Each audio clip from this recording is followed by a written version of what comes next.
Welcome to this explainer. It's one thing to say we want to understand how society works, but human beings, we are definitely not bacteria in a petri dish. We're messy, we're unpredictable, and we often go completely out of our way to hide our true motives. If you really want to know why people do what they do, you can't just look at them under a microscope. You literally have to get out into the field. But the actual mechanics of getting out there to gather that data, well, it's a massive, complex puzzle. So, how do sociologists actually study us in the wild? Today, we're unpacking the puzzle of observation methods. Think back for a second to your own school days. If a group of students is actively rebelling against the rules, how on earth does an adult researcher study that without completely ruining the vibe? I mean, if you just hand a group of rebellious teenagers a sterile, closed, multiple-choice questionnaire, do you really think they're going to give you the honest truth about their defiance? Probably not. They might check random boxes, write in joke answers, or just toss the paper in the trash.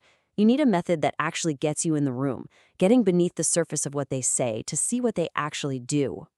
And this perfectly brings us to a landmark piece of sociological research, Margaret Fuller's 1984 study.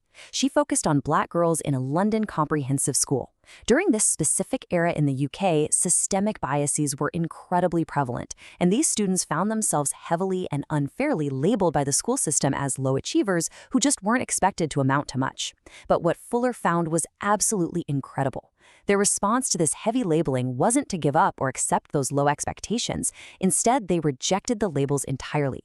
But they didn't rebel by skipping class or breaking rules. They rebelled by actively choosing to knuckle down and study incredibly hard just to prove their teachers wrong.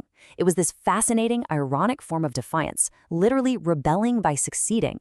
But to capture the actual nuance of the subculture, Fuller couldn't just read their test scores. She had to observe them in action.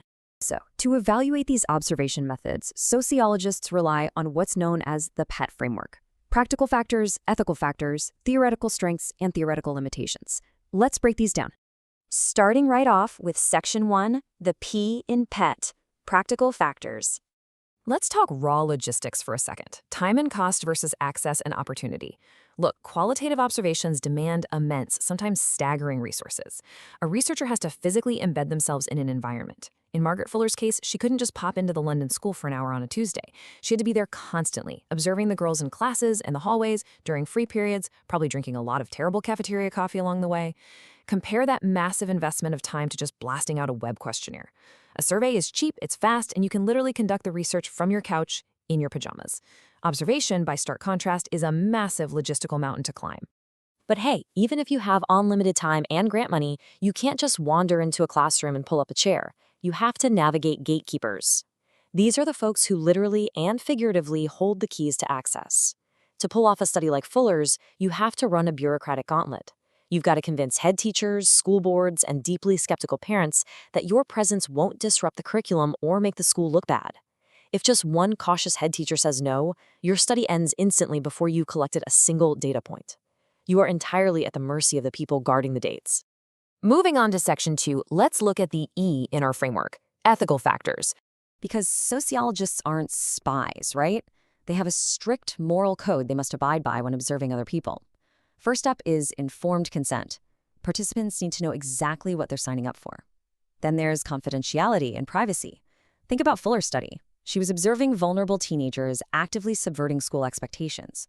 Ensuring that no student's real name or identifying details ended up in her paper was absolutely paramount to avoid academic backlash. And above all, there's the mandate for protection from harm, guaranteeing that the mere act of observing doesn't put anyone in physical or emotional danger. And this creates an absolutely massive catch-22 in the field. How do you get genuine, informed consent from teenagers without completely destroying the natural behavior you're desperately trying to study? If you stand up in front of a class with a clipboard and announce, "Hello, I am a sociologist here to observe your secret anti-school defiance," well, the act is immediately over. They'll either clam up or put on a completely fake show just for you. It's an incredibly delicate ethical balancing act. That brings us to Section 3, theoretical strengths, the T in Pete. So why tolerate all these logistical nightmares and ethical tightropes? For one ultimate deeply valuable prize. Verstehen. Championed by the pioneering sociologist Max Weber, Verstehen basically means the empathic understanding of human behavior. It's the ability to genuinely walk a mile in someone else's shoes. By building trust over months, observation allowed Margaret Fuller to see the world exactly as those young women did. She unlocked the subjective, internal drive behind their rebellion, revealing a lived reality that cold, hard statistics on a spreadsheet could never possibly capture. Now, in the research world, this creates a perpetual tug-of-war between validity and reliability. Validity is all about truth. Does this actually reflect messy, nuanced reality? Because you're watching life unfold in real time, observation is an absolute powerhouse for validity. But it heavily sacrifices reliability, which is the ability to just hit copy and paste and repeat the study to verify results. Because human behavior is so dynamic, and that 1984 London classroom was entirely unique to that moment, no other researcher could ever recreate Fuller's study perfectly. You simply can't step into the same social river twice. But to complete our picture, we have to look at the flip side in Section 4, theoretical limitations. Because even with that profound level of Verstehen, observation has a glaring, unavoidable blind spot, the Hawthorne effect. This is the phenomenon where people change their behavior simply because they know they're being watched. We have to view observational studies critically and ask, did Fuller's mere presence inadvertently change how those girls behaved? Did they study extra hard just to show the sociologists what they were capable of? Even a researcher trying to be a fly on the wall is still a person in the room. If participants alter their actions for the audience, it threatens the very validity we just praised.